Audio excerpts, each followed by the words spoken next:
Saturday night at 5 o'clock, when I turned to the congregation and said, should I share the water? They were like, And I said to them, like, seriously, like, we don't have enough time. You guys, wow, right?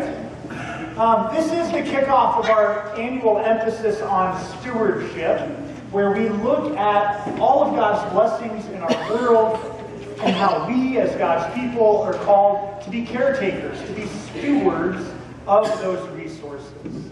And so our video earlier, Pastor Jonathan went around this week just asking people, where do you find hope? Because hope is the center of our emphasis this year on stewardship. There's a lot of different chords we could strike when it comes to stewardship, stewarding our financial resources. But this year we want to strike the chord of hope. It's because of the hope that we have in Jesus Christ that we live generous lives. Hope is the very center of our faith. It's the hope in a God who overcame everything that would demean and divide and fracture us through the cross and an empty tomb. So our theme this year is Hope Abounds. We're looking at all the ways that hope abounds.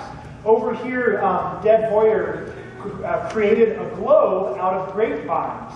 And this will be with us throughout the year. You'll see it in different places in the congregation, in the sanctuary. But for the next few weeks, we invite you at some point to come take a little globe, and on the back of it, write where you find hope in the world. Where is it that you see hope? And then come and affix it here, and you can read other people's. Just a visual reminder for us of our vision, which is a world restored with grace and peace. And it's restored because of that hope we have in Christ. So today, my task is to unpack that because hope abounds, we share the resurrection story. Because hope is alive, our call is to share that story with all in the world.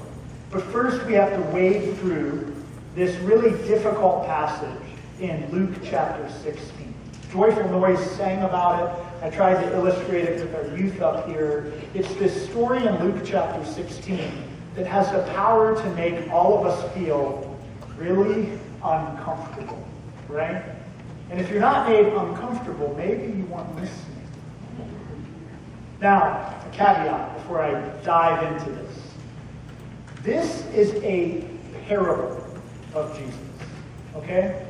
It makes us uncomfortable because we believe firmly, and rightly so, that our salvation, our eternal heavenly home, is secured not by any act of our own, not by our own good works, not by how generous we live or how well we love others, that our faith rests in Christ's sacrifice on the cross, the crucifixion, the empty tomb, what God has done for us, right? Very strong foundation of our faith. So we need to just put that out in the picture. This is a parable. This wasn't a story about a real rich man and a real poor man named Lazarus. This is a parable Jesus was teaching to illustrate a greater point. Parables were designed to disrupt people, to unsettle people. And that's exactly what Jesus is after here. He tells this parable to his disciples and to the crowds surrounding him, about a rich man in purple linen and fine robes who feasted sumptuously every day, and at his gate lay a poor man named Lazarus who was begging for just a crumb to fall from his table. But we know how the story plays out. The rich man ignores Lazarus, even though he comes and he goes from his gate every day, passing right by him. Both men die, and Lazarus is whisked away to be with Abraham. And the rich man finds himself tormented, in agony, in those flames. And even in that construct, Jesus highlights in the parable that the rich man still expects the poor man to do something for him. Oh, come on, Abraham, just send Lazarus over. Have him dip his finger in the cool water to cool my tongue. Can't he just do something for me? Or even better yet, send him. Come on, Lazarus works for me, doesn't he? I'm the wealthy one, and he's the poor one. Send him to my brothers. But what Abraham says, it frightens us. He says there's a chasm between us. cannot cross back and forth. In your life, you had good things. And in Lazarus' life, he had evil things. Now his reward is great. It sounds a whole lot like the first will be last and the last will be first. What is Jesus doing? It's frightening, isn't it? Especially if we associate ourselves with the rich man, which maybe some of us do, right? All of us have resources to one degree or another. Some of us are wealthier than others. But when you look at this on a global scale, it's hard not to see ourselves as that rich man. For none of us, no one here lives totally altruistically. Nobody here is perfect. Nobody here is Jesus, right? Do you know that? Good. Anybody convinced? No.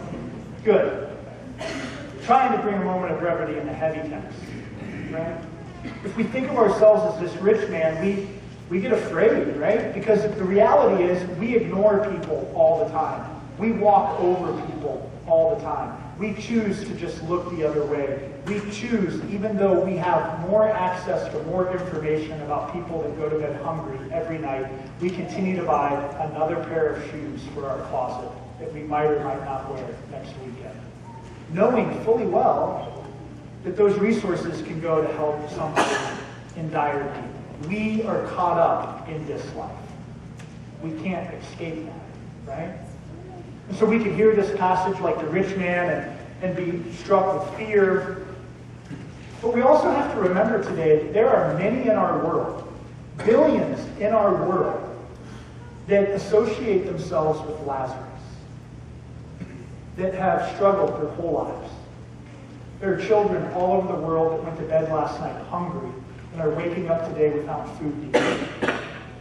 And they hear this passage with great joy, because it tells them that their suffering won't be eternal, that God cares for them. It echoes the words of Jesus elsewhere. Whatever you've done to one of the least of these, you've done to God. When you care for someone who's suffering and hurting and lonely, you care for God. But where do we find ourselves? I could preach a whole sermon trying to make us feel convicted as if we are the rich man. I could preach a whole nother sermon about all of those in our world that are like Lazarus. But where do we find ourselves?